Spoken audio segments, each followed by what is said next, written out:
让我们一起来领受上帝的话，记载在新约圣经以赛亚书50章4到6节，和合本圣经862页，其他的版本请看荧幕。以赛亚书50章4到6节，主耶和华赐我受教者的舌头，使我知道怎样用言语扶持疲乏的人。主每早晨提醒我的耳朵，使我能听，像受教者一样。主耶和华开通我的耳朵，我并没有违背，也没有退后。人打我的背，我任他打；人把我腮沿的胡须，我由他拔。人辱我、吐我，我并不掩面。这时候我们要请本堂陈牧师来讲道。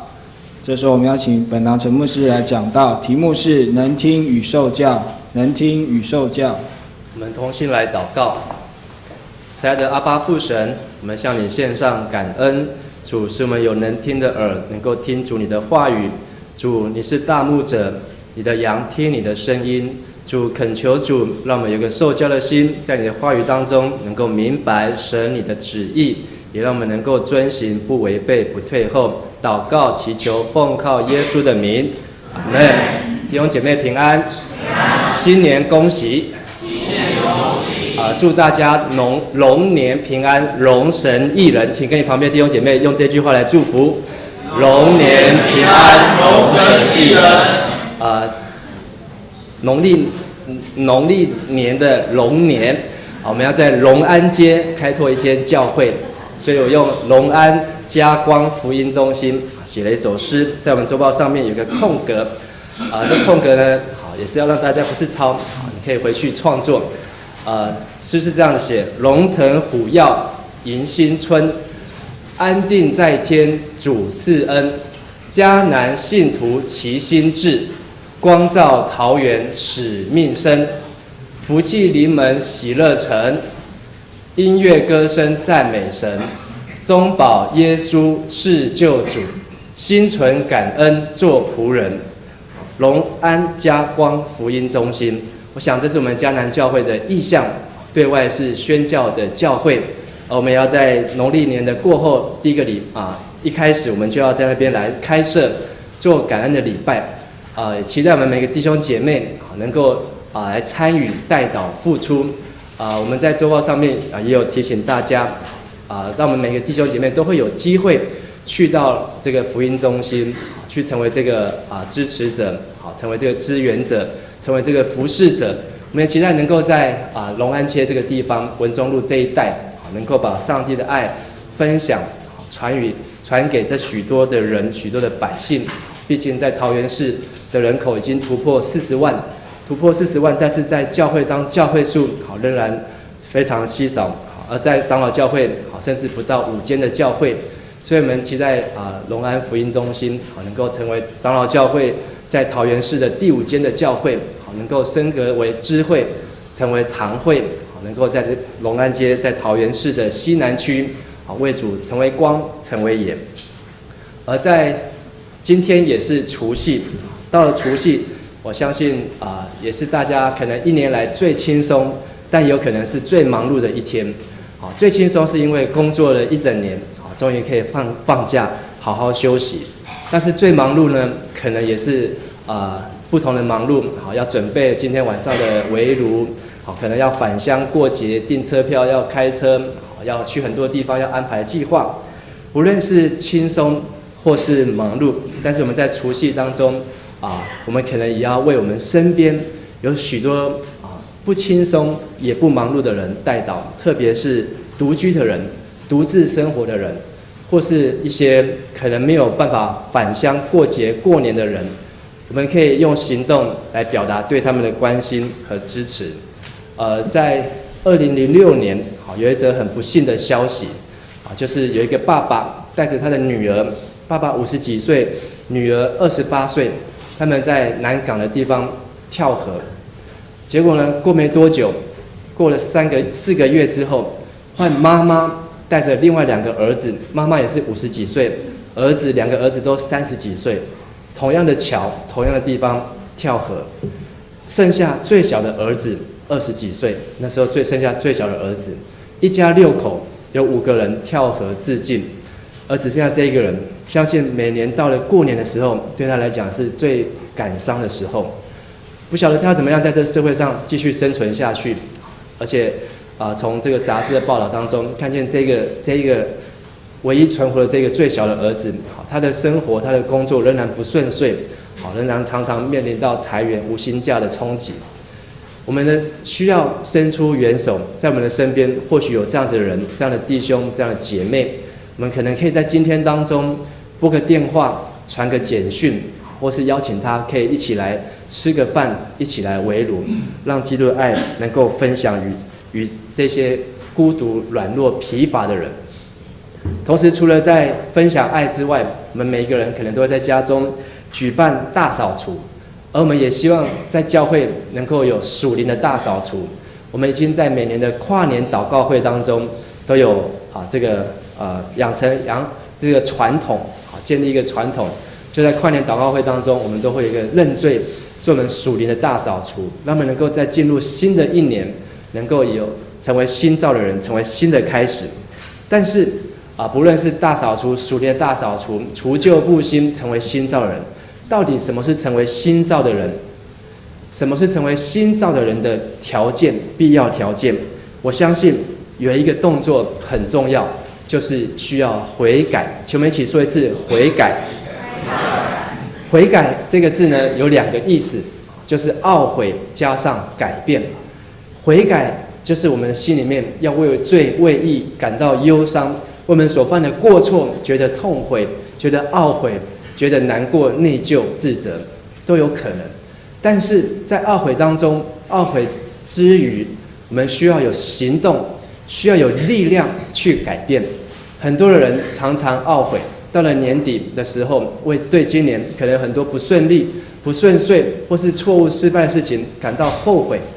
可是新的一年来到，他却没有力量去改变，所以导致重蹈覆辙，一错再错，常常在这个后悔的当中走不出来。上帝要我们能够避开这一些的错误，上帝常常呼召我们悔改。我们可以从旧约时期看见，上帝要人悔改，往往是透过他的仆人，透过他的使者，透过他的先知去提醒人要悔改。譬如说，当大卫王犯罪之后，他身边的先知拿单就来告诉他：你得罪神，你犯罪。而大卫当场就悔改。当尼尼微城的人犯罪得罪神，上帝差遣先知约拿去告诉尼尼微城审判的信息。虽然没有告诉他们要悔改，但是全城的人通通都悔改，大大小小将近200万人都认罪悔改。到了耶稣要诞生之前，施洗约翰在约旦河传悔改的信息，他这样说：天国近了，你们要悔改。在耶稣基督还没有诞生，上帝对人的期待就是要悔改。但是到了新约之后，耶稣基督诞生，他结出了悔改的果子。新约之后的悔改是悔改信耶稣。我们一起说：悔改信耶稣。悔改信耶稣，不再是个人的这种内心的悔改，而是我们要悔改信耶稣。怎么样表达你信耶稣呢？就是要受洗，受洗。所以耶稣他第一个悔改，他接受施洗约翰的洗礼。我们也看见在新约之后，五旬节圣灵降临，彼得讲到圣灵动工，神的话结合，有3000个人扎心，当场受洗悔改信耶稣。我们也看见保罗本来是迫害基督徒，他的名字原来叫扫罗。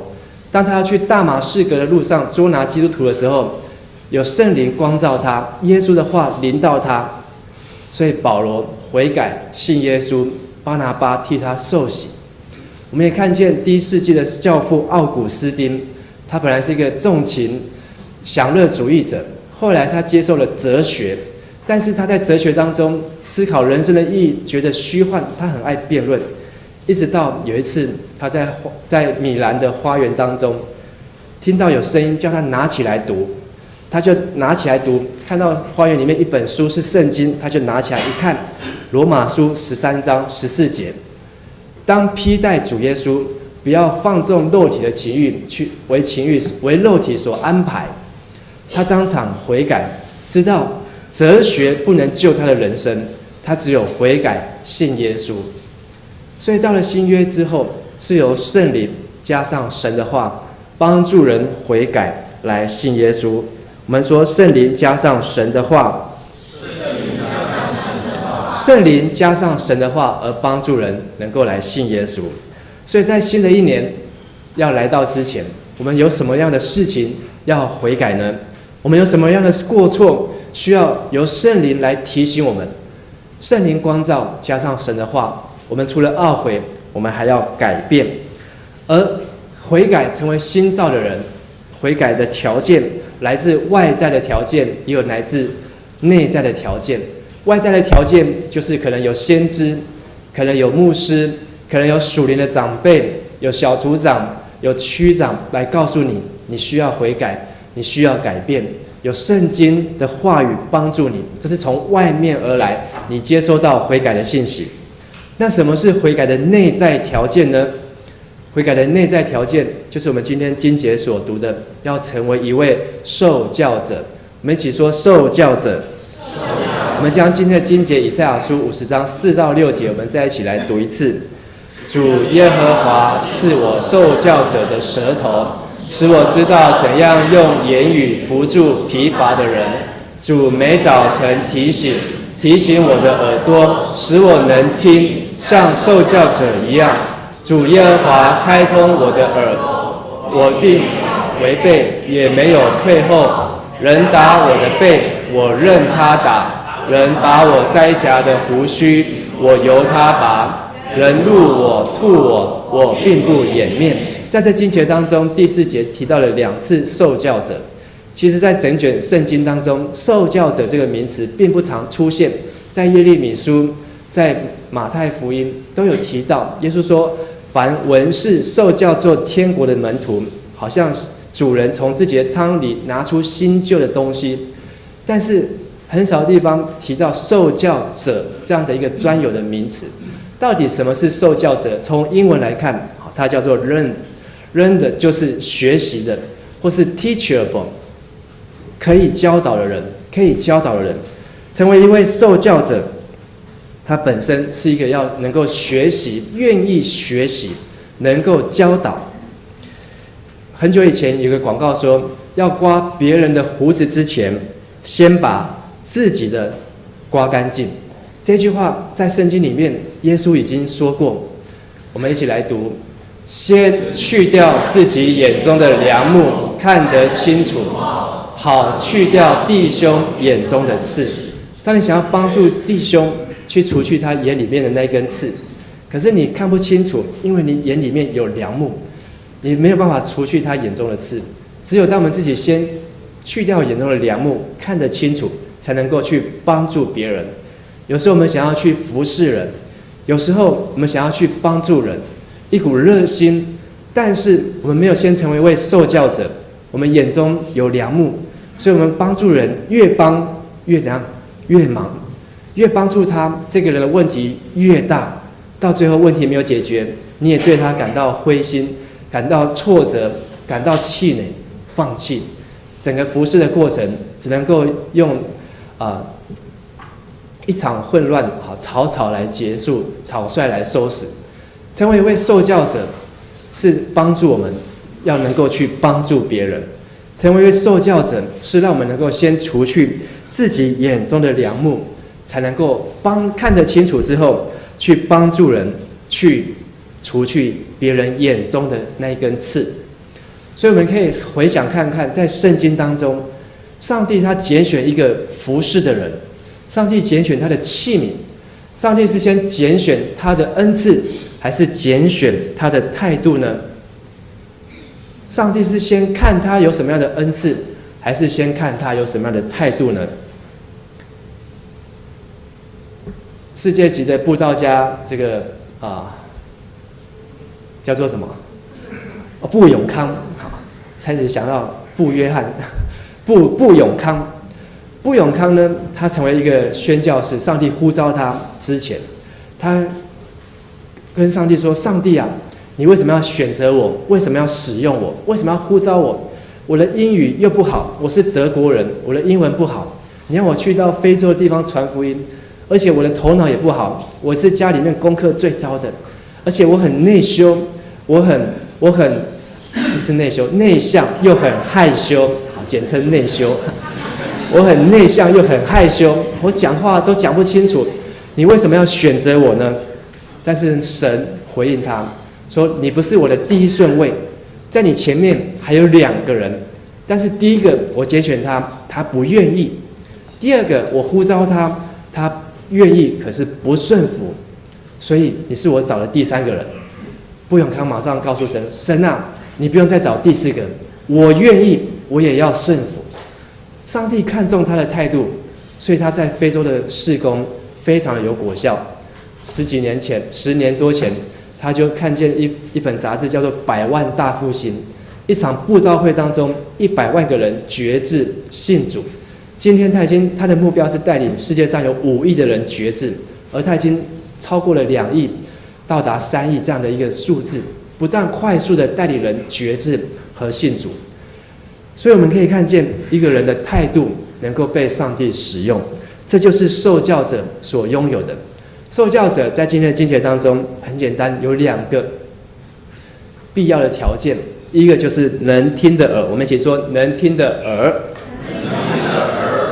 我们的耳朵大部分是能够听，虽然我们的牧师他的一个耳朵不太听得不太清楚，但是呢，他常常用他另外一个耳朵，能够听见很多的事情，而且能够听得很清楚。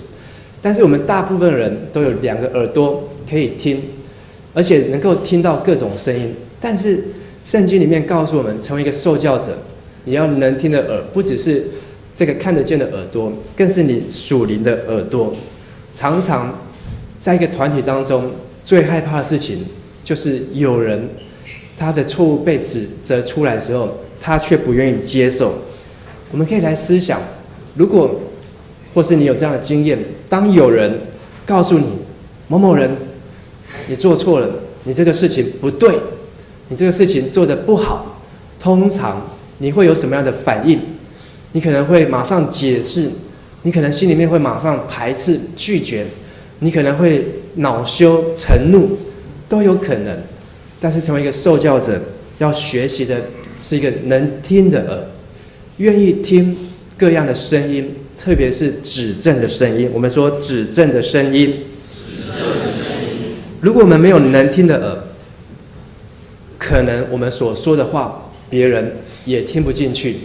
如果我们没有愿意听的耳朵，你对别人讲，你会发现奇怪，我在讲，你到底有没有在听？特别是做爸爸妈妈的，如果你常常觉得你的小孩子都不愿意听你的话，你跟他讲，你都没在听，都没在注意，你要想想，是不是你也常常不愿意听别人的话？你是不是常常不愿意听牧者的话？只有当我们愿意先接受权柄，顺服权柄，我们才能够用权柄去带领别人。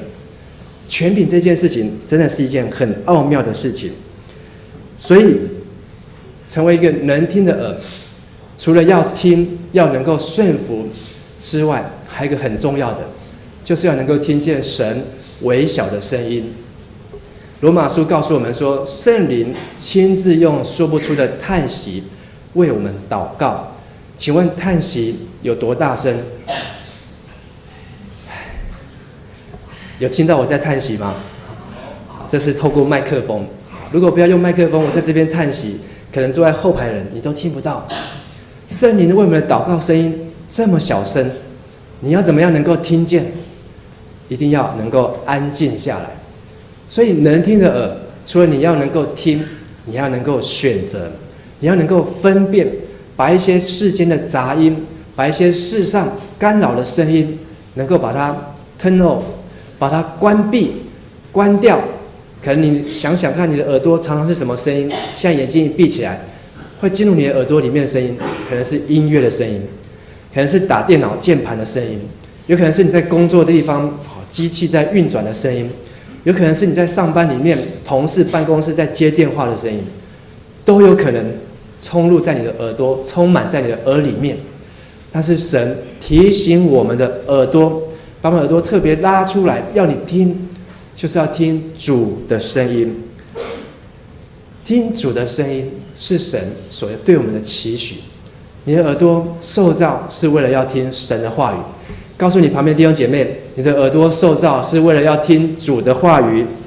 你的耳朵受造是为了要听主的话语。在我神学院的老师，我们这礼拜去参加退休会的时候，遇到神学院的老师。这位老师是马约翰牧师，他在10几年前从美国来到台湾，在台东服侍。几年之后，他就到神学院兼课。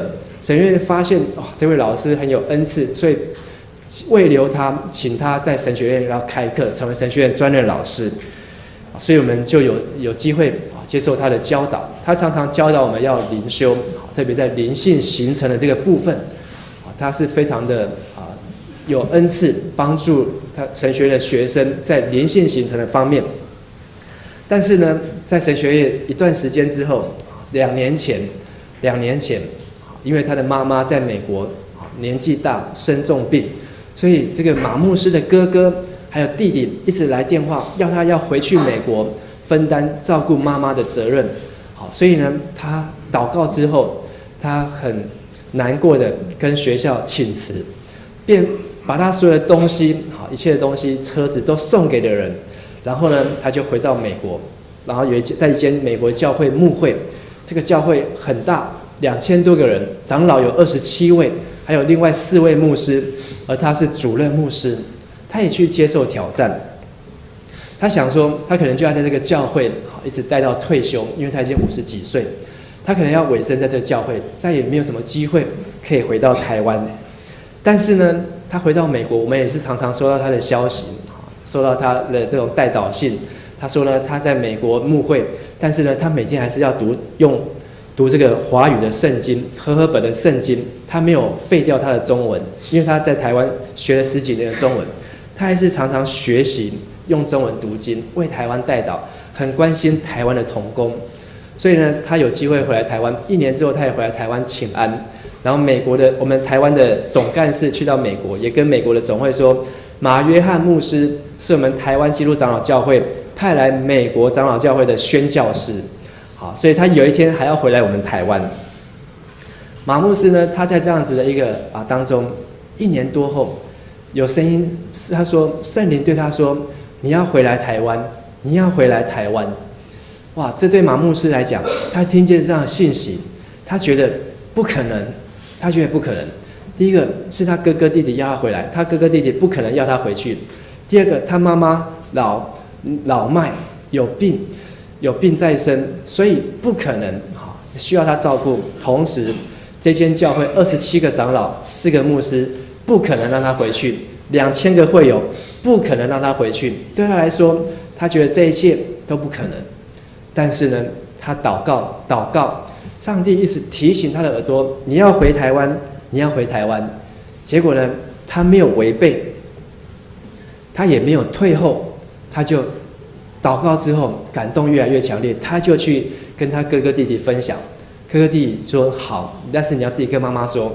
他就跟他妈妈分享，他妈妈也祝福他，他要去跟他的小会员分享。这个讲话最直的长老好起来说，马牧师，你放心的去，我们会把教会扶持得很好，谢谢你这2年来帮助我们的教会。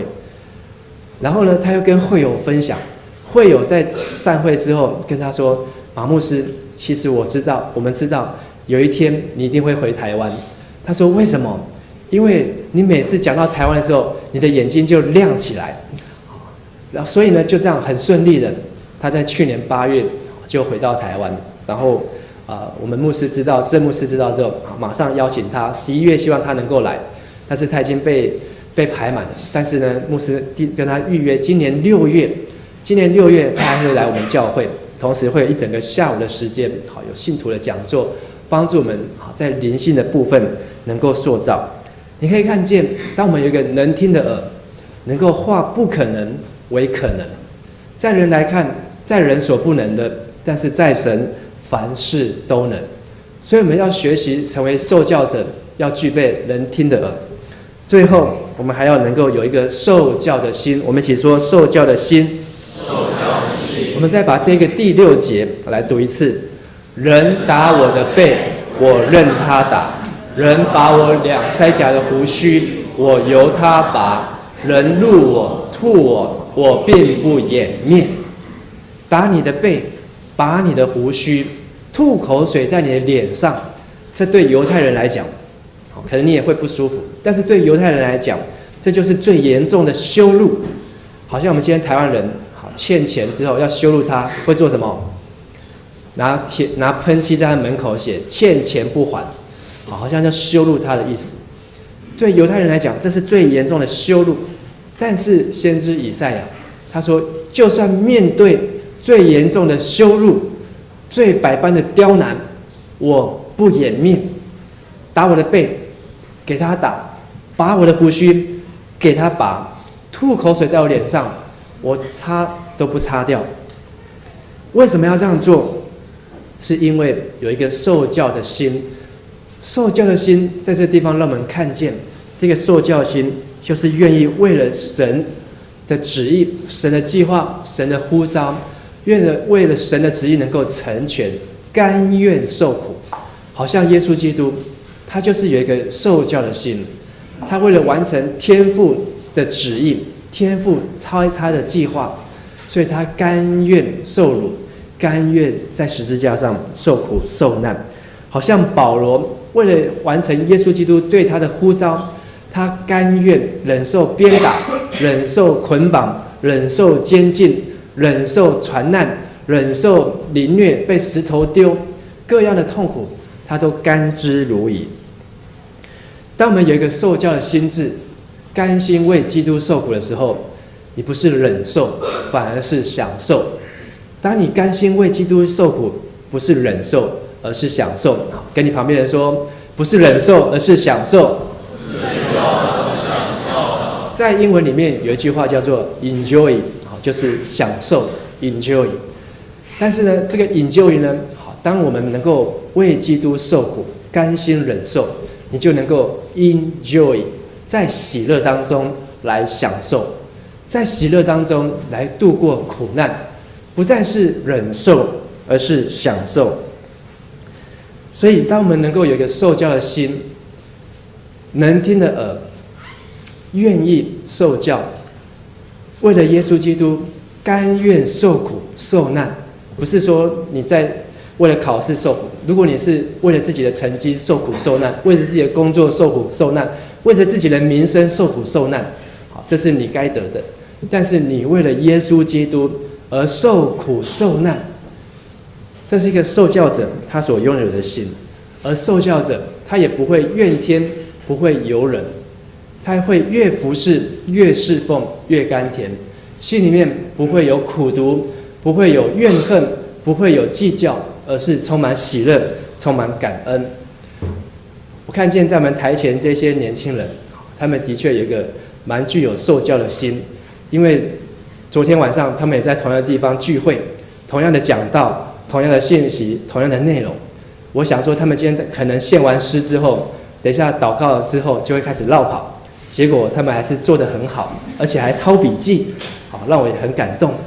这就是一个受教，甘愿忍受，好，希望你们不是在忍受，甘愿享受，在神的话语当中。在我们今年的嘉光福音中心，我们的周报第5页有这个一个计划，就是我们的福音中心，不是只有陈牧师，不是只有这些开拓同工，他们要去忙碌。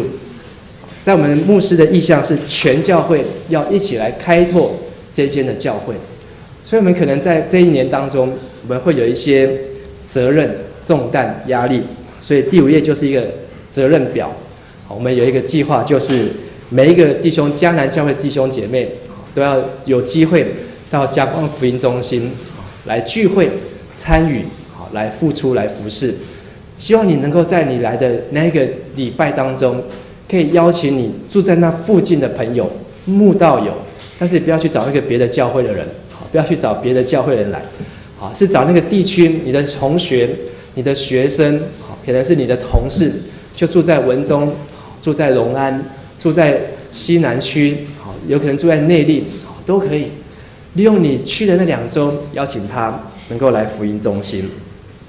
所以我们至少有半年到1年的时间，你可能主日早上也要聚会，你可能主日下午4点也要在那边聚会，你可能要听同样的信息，你可能要做重复的事情，你可能会发现有一些不方便，可能会有一些的条件，有一些的责任，有一些的代价。但是如果你的里面有一颗受教的心，忍受会成为享受，苦难会成为喜乐，越侍奉越甘甜。我相信这是神要给我们最好的礼物。所以再次祝福大家除夕夜龙年平安，荣神益人。让我们能够再把这8句再念一次好不好？龙腾虎跃迎新春，安定在天主赐恩，迦南信徒齐心志，光照桃园使命生，福气临门喜乐城，音乐歌声赞美神，中保耶稣是救主，心存感恩做仆人。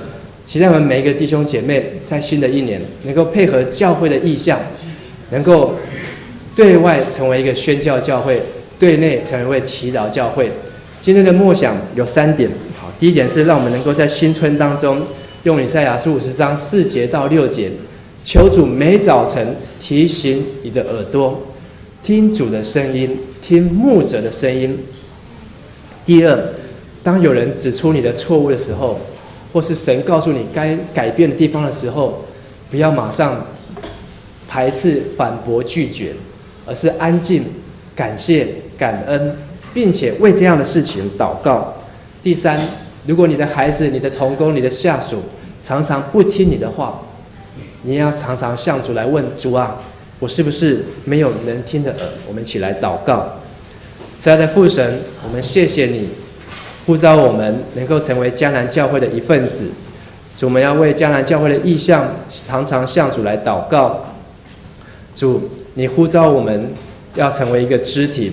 主，你对教会来看，教会就是基督的身体，每一个弟兄姐妹都是教会重要的宝贵的器皿。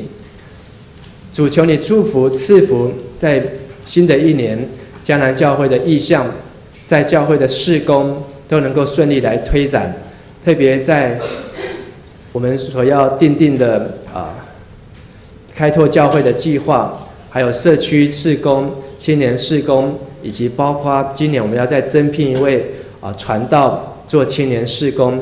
主啊，求你在这些事上亲自来掌权。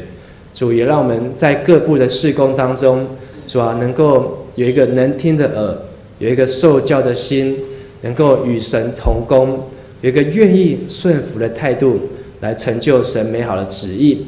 主也再次祝福在我们每一位弟兄姐妹，在今天当中能够成为神你恩典的管道，帮助人、怜悯人，分享与人基督的爱与温暖。特别是独居、孤单没有亲朋在身旁的朋友，能够与他们分享爱与温暖。谢谢主。主，这时候我们要用主你所教导我们新的诫命，一同成为我们的祈祷。你要尽心、尽性、尽意爱主你的上帝，这是诫命中的第一，且是最大的。其次也相仿，就是要爱人如己。这2条诫命是律法和先知一切道理的总纲。我赐给你们一条新命令，乃是叫你们彼此相爱。我怎样爱你们，你们也要怎样相爱。你们若有彼此相爱的心，众人因此就认出你们是我的门徒了。